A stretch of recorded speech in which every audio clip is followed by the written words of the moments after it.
Hey, I'm Ben Silverio. I'm Hannah Blechman. And I'm Ansel Burch. And it's time to party. I forgot. Yeah. We're not doctors. We don't give medical advice. Please drink responsibly. Today's episode was recorded on November 11th, 2025. We're here. We made it.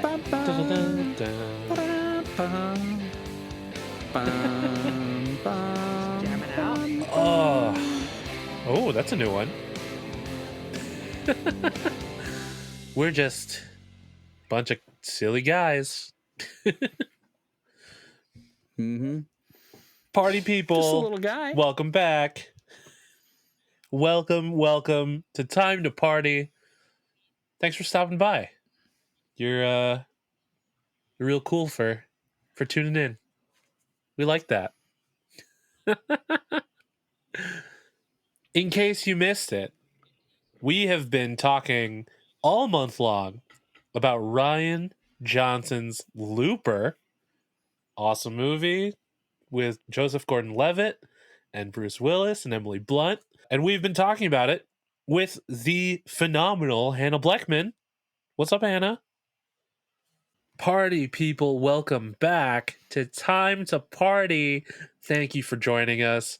This is our third episode talking about Rian Johnson's Looper. If you don't know anything about that movie, here's what our friends at IMDb have to say. In 2074, when the mob wants to get rid of someone, the target is sent into the past where hired guns await. Someone like Joe, who one day learns the mob wants to close the loop by sending back Joe's future self for assassination. Yeah, sure. Yeah. Technically. You could also go back to the episode before this and hear the Rotten Tomatoes one, which is kind of, more.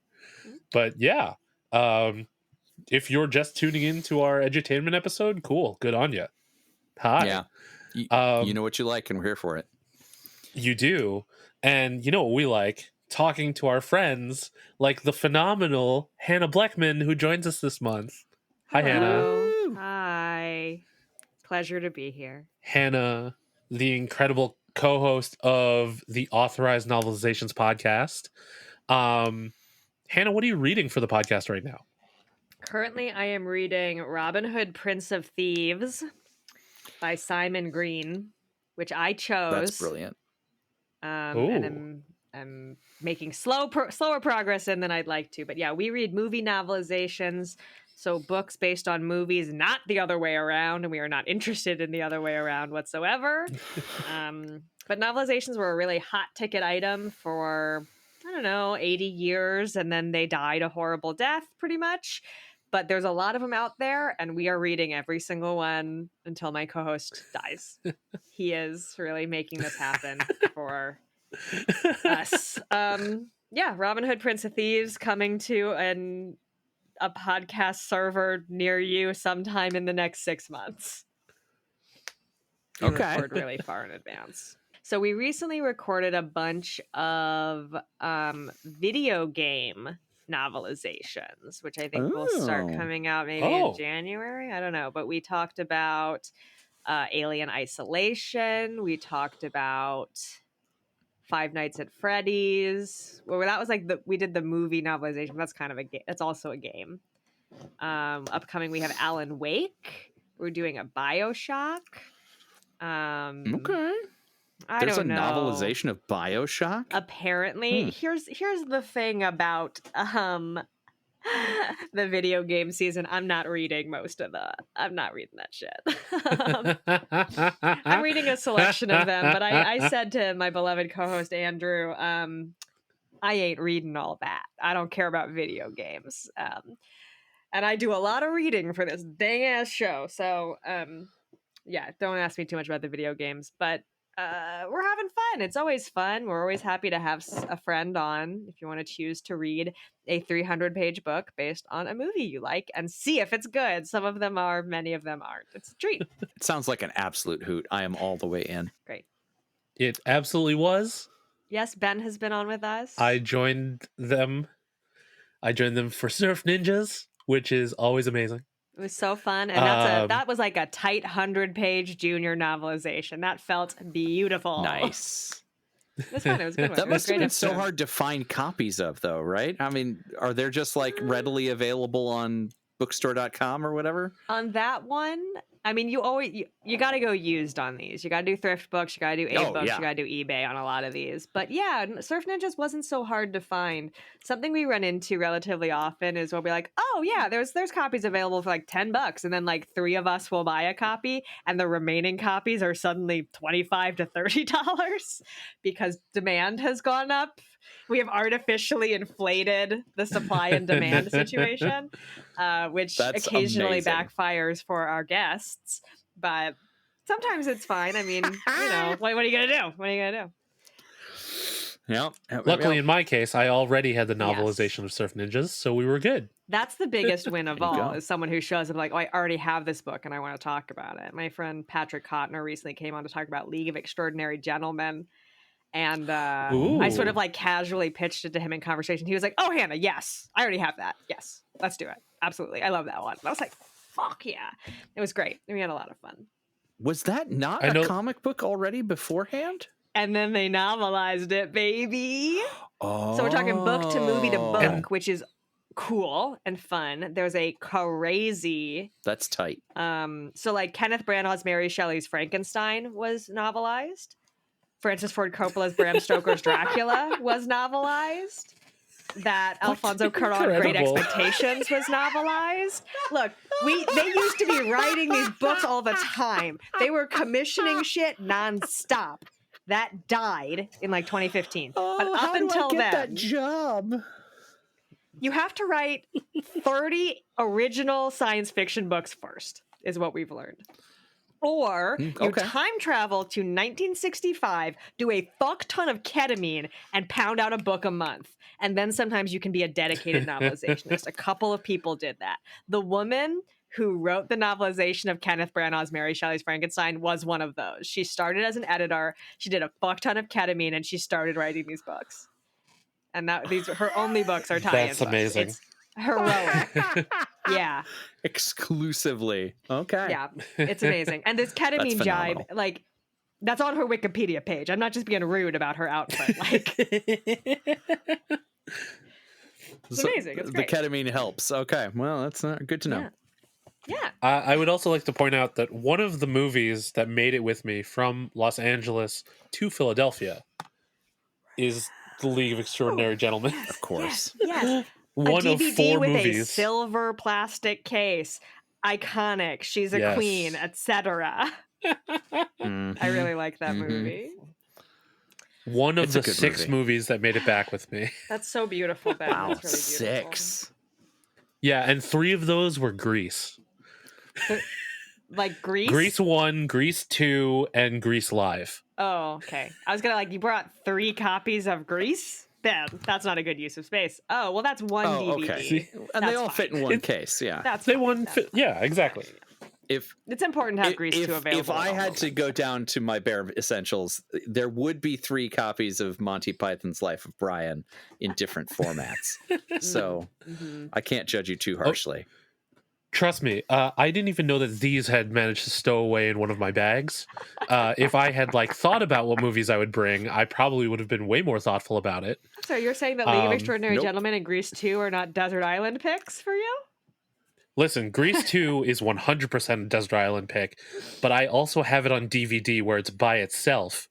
I brought the version that has Grease and Grease Live on it. That's smarter for the Desert Island pick. Like if you're like, I get 6 discs, Sure, you want the multi-movie disc or the box set where it's like one container. Where it counts as one for whatever reason, yeah. It's like still counts as picking one book, is it Lord of the Rings? Yeah. Yeah, you want the biggest book for you don't want to like Great Gatsby, read it in 8 hours. It's a great book, but that's not good Desert Island fare. Probably Desert Island fare you want Robinson Crusoe or something that might help you survive on a desert island. That feels too topical. I don't know. I've never read it. You think Robinson Crusoe might be helpful? Well, maybe. I don't know. Maybe. I've never read it. It might be very boring. Yeah. I don't know. There must be a book of survival tips that would be Yeah. a better choice. I guess With it would be, but diagrams like, on like how to build a lean-to or whatever. yeah, but like, at what cost to your soul? You know, if you can't Oh, sure.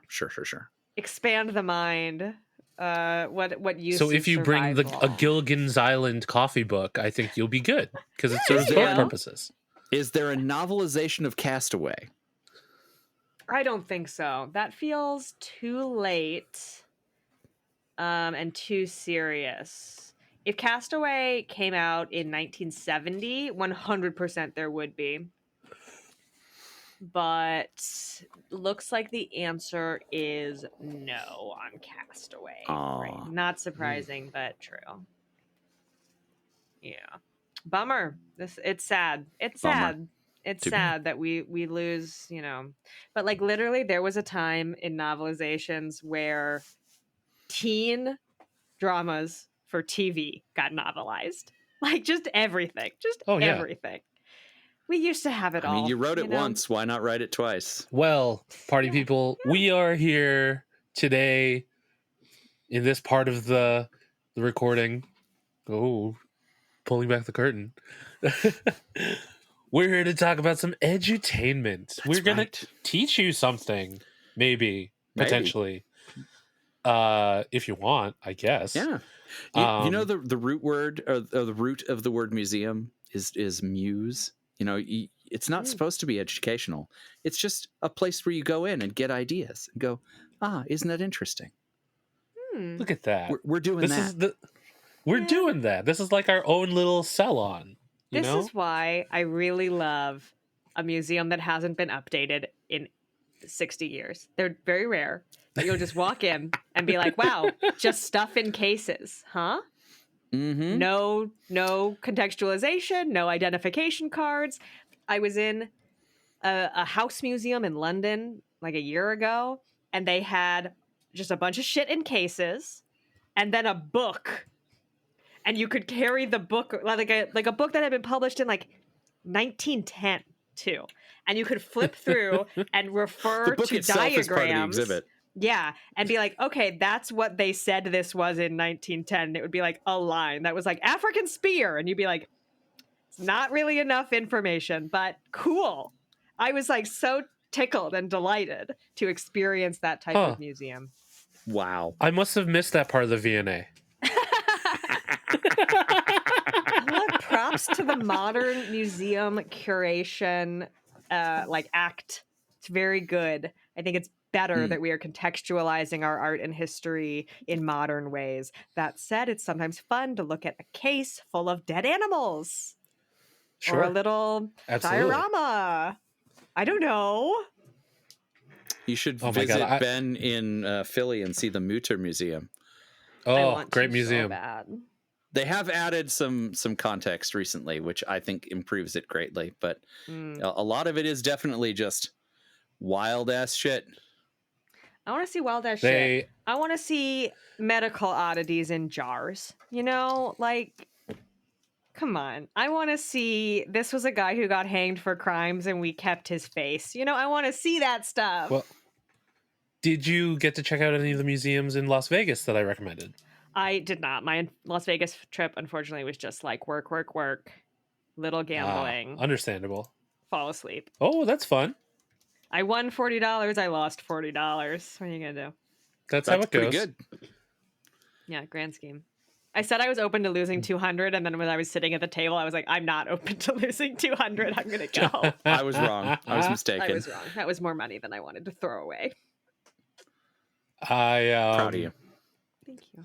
I, in my older age, have come to appreciate the museums of Las Vegas just because, like, they're so, like, well curated. Well, most of them. The Mob Museum is very good. The Neon Museum is very good. The Punk Rock Museum is my new favorite. The way that they, like, showcase the evolution of punk music is very cool. And also, I think my point of view is clouded by the fact that I just got to sit with one of the curators at the bar after hours talking to him about stuff. That's cool. And he was just so cool. His name was Baxter. He's awesome. Museum curators are, everyone I've ever met, phenomenal people. It's And they never get to a talk tough anybody business to anybody. get into. Yes. There are 8 jobs and you have to wait for somebody to die. Yeah. But honestly, I feel like that's a job that both of you could totally do. I thought that was going to be my career for a long time. Yeah. I'm still trying. It ain't gonna, they don't want me. You need a chemistry degree, turns out. You need a bunch of fucking degrees that I don't have, it turns out. Real frustrating. I thought if I wanted to get into old books, I had to study old books. I was mistaken. Should have gone for a chemistry degree. Who fucking knew? I thought perhaps my 10 years in the art world would qualify me to work in an art museum, but no. Apparently I need a library science degree and an art history degree and all this other shit I don't fucking have and don't want to get. Damn, dude. And then you got to wait for somebody to die. Yeah. Then you got to wait for somebody to die, and then you have to accept a paycheck of like $40,000 a year. Mm-hmm.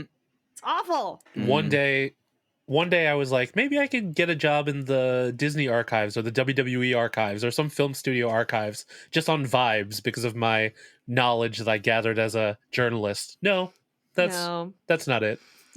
I have a friend who works in like the WB archives or one of those or something, and she has like fuck ton of degrees, and every time I talk to them I'm like, how can you help me get a job? And they're like, do you want to go back to school? I'm like, no. Unfortunately I really don't. Although if they pay for it. Yeah, they don't. But they don't. They want you to have it before you get there. Of course. See, look, we're learning something already. Yeah, it's hard to go back to school. It's hard to have the job of your dreams. And then when you get the job of your dreams, it sucks too. Yep. Or you love it, but the people who pay for it suck a lot. Yeah, are evil. And lay off a ton of people. Yeah. I just want to work in a little shop. Is that too much to ask? If I could just work in a video store, it would be like heaven. Be heaven. And then maybe a bookshop I do with get a pub attached. God. Ooh. Bookshop fun. Knick-knack shop I think would be really good for me, like a little gift shop. If you need it, we don't have it. Yeah. That'd be fun. The happiest I've ever been is when I was selling cashmere in a little shop. Like the best job I've ever had in my life. I was so happy. I didn't have health insurance and I wasn't making a living wage, but oh my God, was I happy in my work. I never called out sick to that job, ever. I think I felt that way when I was working in a comic book store for the first few months. It was just like, hey, people coming in being like, hey, what should I read? I'm like, well, here's a bunch of stuff. Good news, I've got opinions. Well, to anybody listening, let's help us all find these perfect, beautiful jobs and help me get out of the job I'm in that I hate. And I just keep saying that publicly. And someday they're going to hear it and fire me, which will be great. Actually. Fingers crossed. Fingers crossed. Ooh, fingers crossed. Fire to Severus. Yeah. So, as we do here in Edutainment, what was something that... So, a thing that's caught my attention in the movie, there was a part where Bruce Willis breaks into a library, I think, late at night to do some, like, research on this kid he wants to murder. An undefined room with printers. Yeah. Right. I assumed it was a library. It has stacks. The stacks appear to be wrapped in plastic wrap or something. Very strange. But what interested me is there's a part where he prints out a map on the biggest piece of paper I've ever seen. And I was like, that library service is extraordinary. That in the future, you can go and get a very high quality piece of giant printing done. It's not a Kinko's, baby. That's a free service from the library. And I, of course, forgot to do my homework here. So I'm really just here to pitch how important it is to use your library services. Yes. Your public libraries are amazing resources for many things. True. Books, research. They can order other books in from other libraries. I, at one point, got to read, there's a version of The Great Gatsby that is F. Scott Fitzgerald's handwritten manuscript, sort of scanned and printed in a book. And I had that sent to me through the interlibrary loan system. And I read that, and it was extraordinary to do. Libraries are good. You can rent movies through the library. You can get shit. You can get audiobooks. You can just take classes. It's like daycare. They have children's services. You can learn skills. You can get shit printed. Probably not super high quality, big, heavy duty maps yet. Depending on your library. That's true. There are a couple here in Chicago that I would bet have large format printers. You can get scanning done. Many libraries have book scanners where you can scan stuff without breaking the spine of a book. That's an amazing tool that exists at your local library. And never pay for a textbook again. Yeah. They're there. You already pay for them as a taxpayer. Many libraries are architecturally very beautiful. Down the block from where I live in Los Angeles, I have a Carnegie Library on the corner. And I am so grateful to it. It's very exciting to me that it's there. I don't use it enough, but I'm so pleased that it exists. The Beverly Hills Library has a remarkable art reference library that I am at once a month for work. So go to your library, get a library card. With your library card, you can watch movies online and download ebooks. There's just a miracle of services and opportunities available to you at your local library. And if you want to research a child who was born on a specific day, you just ask the librarian and they're going to help you figure out how to do that. They're going to point you in the right direction. And many librarians will get excited about your search with you because they like this stuff and they care. So support your local libraries. I've recently got into Libby, the library app that you can get. Great for audiobooks and Kindle books and that sort of thing. And the Chicago Public Library gave me a free subscription to Mango Language, which is like Duolingo, but better. So highly endorse. Libraries. These are public services that you already pay for in your taxes. And if your taxes are mostly going to the military, you should be taking advantage of the things that aren't the military, like roads, schools, and libraries. So, keep them open. If we keep using them, maybe they'll pay attention. Yeah. It's great to I would also like to say that I'm still a very proud card-carrying member of the Los Angeles Public Library and the Los Angeles County Library. Because they're two different things. I have, let's see. I think I still have my Santa Fe, New Mexico. Yep, my Santa Fe Public Library card hanging out. Nice. Which, my LA library card's in my wallet. I still have my York Minster Library card from when I studied abroad, and I got into the special library collection of the cathedral, which was baller. That's pretty awesome. To those in New York City, the Performing Arts Library at Lincoln Center, you can just go to, and they have the pro shots of every Broadway show that has ever had a pro shot done. So if you want to see some musical that is no longer on stage, you go and you can request to view those things. And often you have to have a research reason, but that's easily done. It has to be slightly more than I want to. Hey, I'm a journalist. But it'll be I'm working on a project about X, Y, and Z, or I'm a costume or whatever. You can fucking lie. But those resources are available to you. You just have to This sounds like a reason to start a podcast. Right. Libraries are good and you should use them. And people work really hard to get library science degrees. Librarians are not just any old biddies, it's a real job with a lot of education behind it. So you should be taking advantage of those people. And, even if you're not an avid reader and you want to watch a ton of movies, the one for LA uses Canopy as a streaming service that you have access to for free with your subscription. There are good movies on there too. Yeah. It's not just old timey movies. It's what did I see on there the other day? I was on there looking for Looper and I found something that I wanted to watch. Oh, I wanted to watch The Apartment. Yes. But there's like newer movies too. Like there's a lot of great movies. Oh, yeah. Hey, buddy. And libraries have magazines.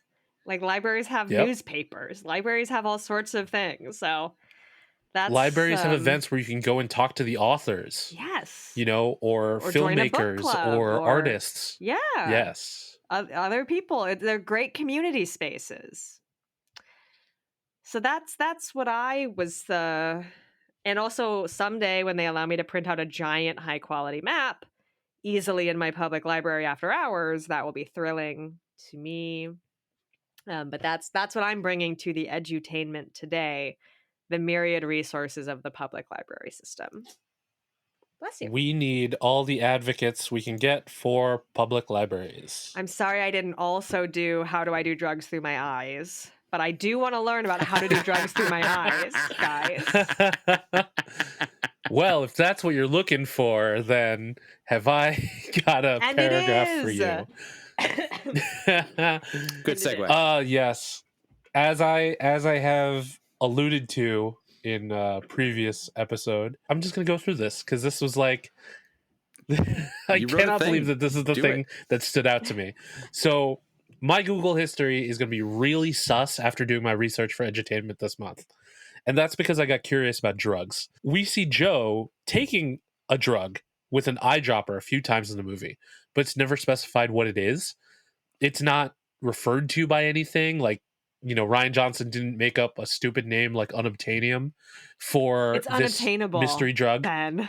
Oh, jeez. And it's an Whatever. It's so hard to get. So hard to get. If it's so hard to get, then why is it in Walt Disney World right now? Oh my God. Because they've got everything.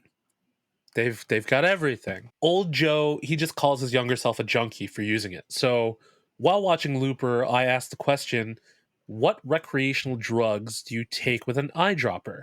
This question probably shows how naive or how much of a square I am to even ask.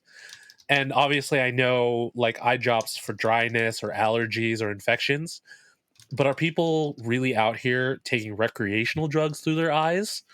Apparently they are. So I fell down this really weird rabbit hole of case studies, ophthalmology reports, and just Reddit, where they're talking about drug use in the eyes.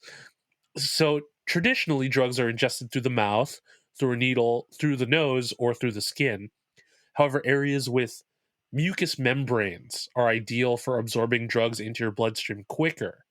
With your eyes being a prime, easily accessible spot with a mucous membrane, LSD and other psychedelics seem to be the most common recreational drugs used through eye drops. That makes sense. And you can just put LSD like in water and make a solution and plop it in there? Okay.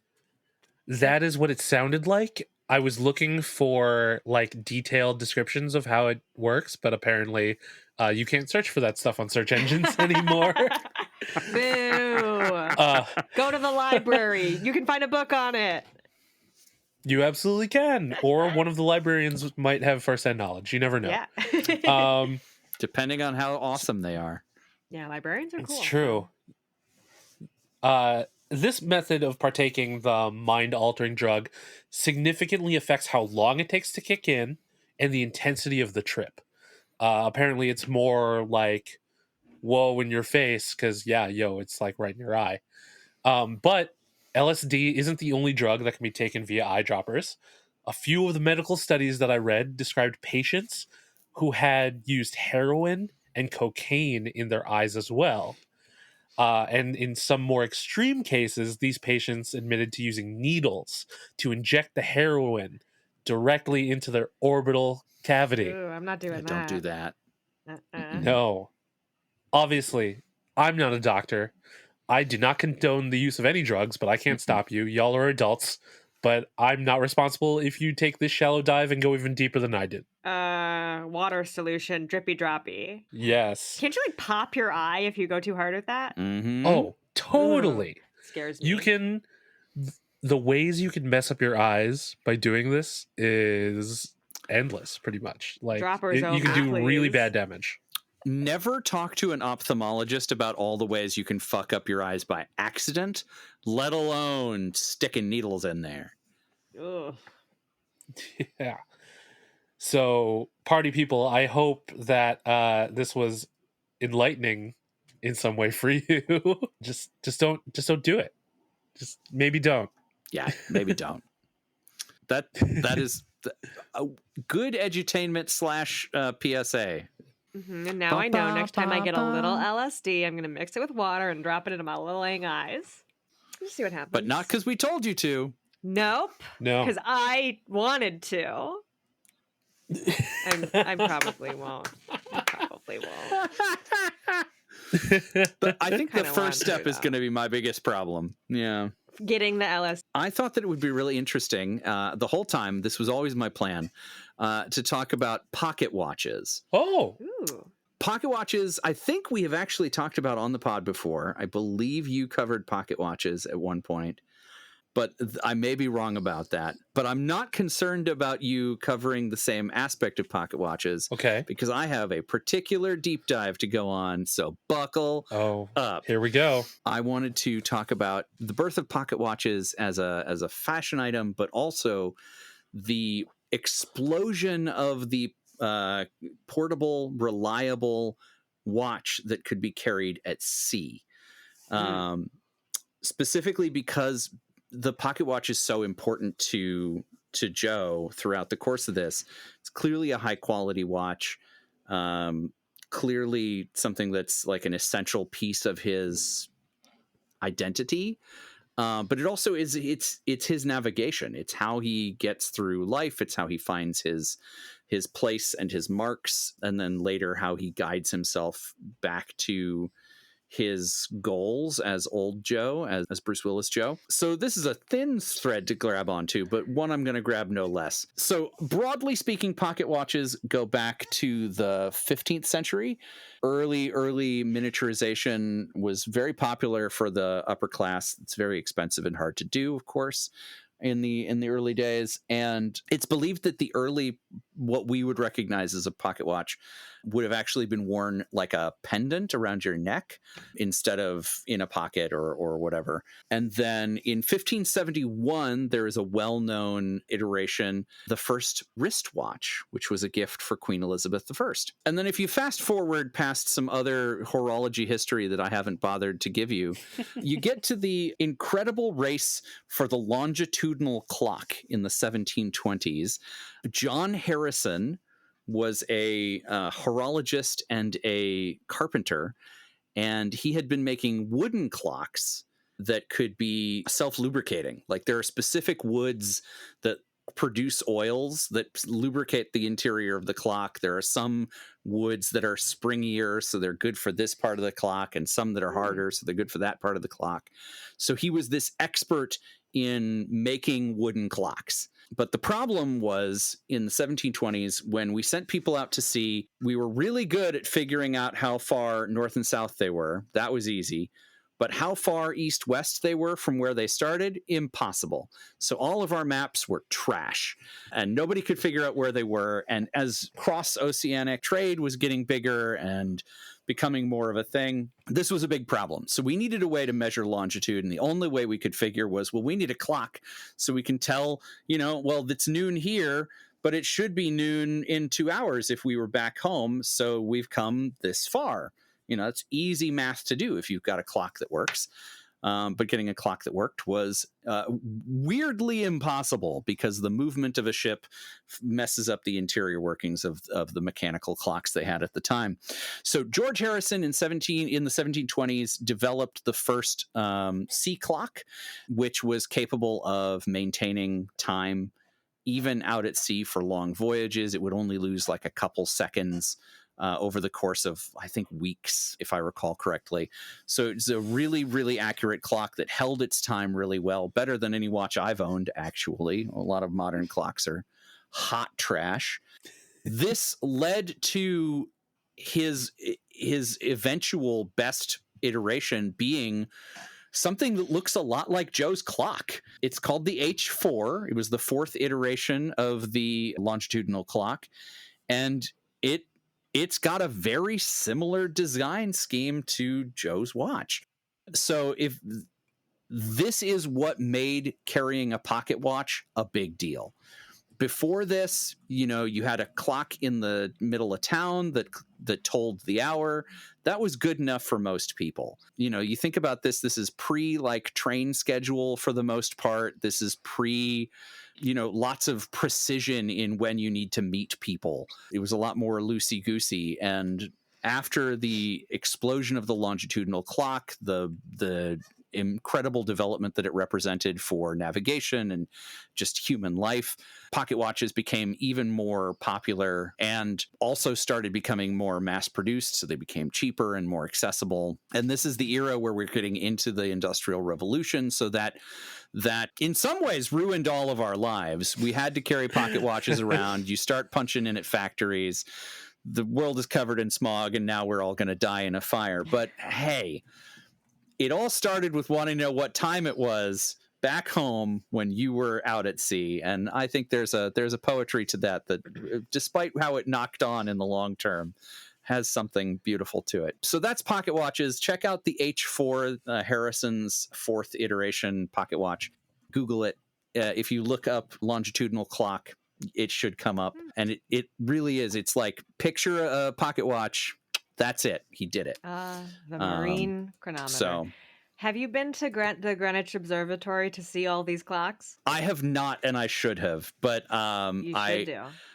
There's a fantastic fantastic book called Longitude that breaks down this whole like race for the longitudinal clock. And it's a great read. Have you been to the Greenwich Observatory? Because it looks cool. Yes. Oh, yeah. I'm so Every jealous. time I am abroad, which I only go to the UK because I'm scared of foreign languages, because I don't know, I don't want to embarrass myself trying to speak a language I don't speak. So I only go to English-speaking countries. And so I basically only go to England. And I basically only go to London. I'm spending a whole day in Greenwich at the observatory, at the Maritime Museum, at the Naval College, aboard the Cutty Sark. I cannot help myself but to say hi to the boats. That's so good. Yeah, it's so worth the trip. It's such a cool place. Ansel, I have a question. Yeah. How many pocket watches do you have? Like within arm's reach or in general? I'm just asking. Because I probably own 5. 5. Wow. I feel like that's less than I thought. Of, pockets in which to put them. They're durable, my friend. You only need one at a time. That's true. Well, all right, party people. That, I think, does it for Looper here on Time to Party. We hope you learned something. We hope you had a good time. We would really like to thank Hannah Blechman for joining us this month. We had a blast talking to you. This was really fun. You've been very tolerant. On tears. Look, the haterism calmed down, didn't it? Wasn't I super pro this episode? Wasn't I like really a lover? I mean, once you started talking about boats and libraries, a few of your favorite things. I'm full of love for many things, simply not Ryan Johnson. What are you going to do? Win me back, Ryan. He's got another Glass Onion coming out, so we'll see. Or Knives Out, rather. We'll see. I liked it. That I like, so. Random question. Hannah, how do you feel about Ryan's wife, Karina Longworth? Totally neutral. Never listened to her thing. Oh. She does You Must Remember This. Yeah. Yeah, no, I listened to one of them, You Must Remember This and I was like, this is very informative and interesting and boring to listen to due to the way you speak. She has major podcast voice, She does have podcast voice. Is a common thing with scripted podcasts, and I cannot hold it against anyone. It's just not what I like to listen to. So that very practiced, measured, like broadcast journalism school what might voice have happened on Thursdays. Let's get into it. I hate that. I just don't like that very much. Well, hate's the wrong word. Yeah. It's fine. It's and I get it. I understand why it happens, but it's not really my cup of tea. So even though I think she's doing great work, and I have some friends who are like, love You Must Remember This and really tout it as important Hollywood history stuff. Yes. Yeah. I thought you would have loved her her series on like sex in the 80s and 90s. And I'm sure I in terms of would if you film. like handed me a very long article or a book. You know, I don't really love listening to it, I'm afraid to say. I'm in the same way, you know, audiobooks I'm very fussy about, comic books I'm very fussy about, like art and things. Like as Kim Cattrall once famously and importantly said, I don't want to spend a single moment of my life not having a good time. There you go. And if I don't have to, if I'm like not having a good time, I'll stop doing it, you know. So I don't have a great time listening to her.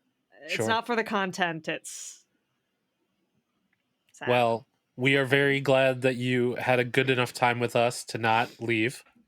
I had a great time with you guys. Thanks so much for having me, and we really appreciate it. I hope you both will come read a book with me sometime. 1,000,000%. Email me now. Get me on the calendar. You're asking Coach. For it. You really are, Ansel. You are asking for it. Start thinking. I literally am. We have this fun thing that's it's a wheel. If you don't know what you want to read, you can spin the wheel and be cursed and burdened with a book. It's fun. So that's available to you if you can't think of one or find one that you're really like keen on. But we're going to get us all in touch, and you will be joining us to talk about something. Well, all right. The glee that is radiating from my body right now. Get ready for that, listeners, because it's going to be a blast. Right, they might even talk about boats some more. Almost certainly. Yay! Now, if you could just find a movie novelization that includes boats, y'all would be well within your... Master and Commander goes the wrong direction. Please. It does. Alas. Although, look, I've read some of the Maturian books and they're way too dry for me. So if somebody they're like unintelligibly dry for me. And I like boats, but I'm like, I don't know what sail you're talking about. Thank you. As a fellow boat nerd, I was like, this book is for me. No, it is not. It is not for me. Yeah, no. So if they had novelized Peter Weir's emotionally potent film, I would have loved that. But indeed, I don't think they did. We'll find something. While they try to find a movie to do for Hannah's incredible podcast, which you should all go and listen to, you can find us on the internet. I'm at bsilverio20 on Instagram, Letterboxd, X, wherever. You can find me, Hannah Blechman, on Twitter and Instagram and Letterboxd at HS Blechman. And you should listen to my podcast, Authorized Novelizations Pod. We put out way too many episodes a week, like 2, sometimes 3. And I have to call Andrew and be like, you can't put out 3 episodes a week. That's not cool. But there's a lot of content for you to listen to if you've enjoyed listening to me at all. And I hope you did. Check us out over there, and you can... follow me. Letterboxd is where you're going to get the most bang for your buck from old Hannah Blechman on a social media. Solid Letterboxd follow. Highly recommend. Give that a go. There, all right. That's an endorsement right there. I, Ansel Burch, the Indecisionist, can be found at The Indecisionist on all the social media platforms that I care to be on and some that I don't. You can also find all of my work at indecisionist.com, including links to all of those social media handles. So that's the most efficient place to go. You can also check out new show, friend of the pod, Total Saps, a podcast about romantic films. So that is releasing now. And they just did After Midnight, and I think you would like it. So check them out. Total Saps, new show. They're linked on indecisionist.com as well. So that's nice and efficient. Special thanks to April Moralba for our podcast art, and to Marlon Longet of Marlon and the Shakes for our incredible theme song. This has been an Indecisionist production. If you would like to join the conversation and are on some kind of social media platform that still uses hashtags, you can use the hashtag time2party. That's time, the number 2 party. Or time, the number 2 party, all spelled out thanks to Warwick. Party people, we will be back again. I know I said this last time we spoke to you, and it took a long time, but life happened. Things changed, but we're back in the swing of things, so hopefully we'll be coming at you more regularly now and in the coming months. So, join us, won't you? Yes, I did steal that from You Must Remember This. It is unconscious. It is subconscious most of the time. But Like, we all have things that we've absorbed Exactly. from culture, and now they're part of our vernacular, and that's how culture grows and expands, and that's important, and that's good. And you cited your source, which There you makes it go. okay. But also, great artists steal. Very we true. should all remember that forever. It's our responsibility as artists to take what's good and use it. And in that vein, party people, be excellent to each other. And party on, dudes!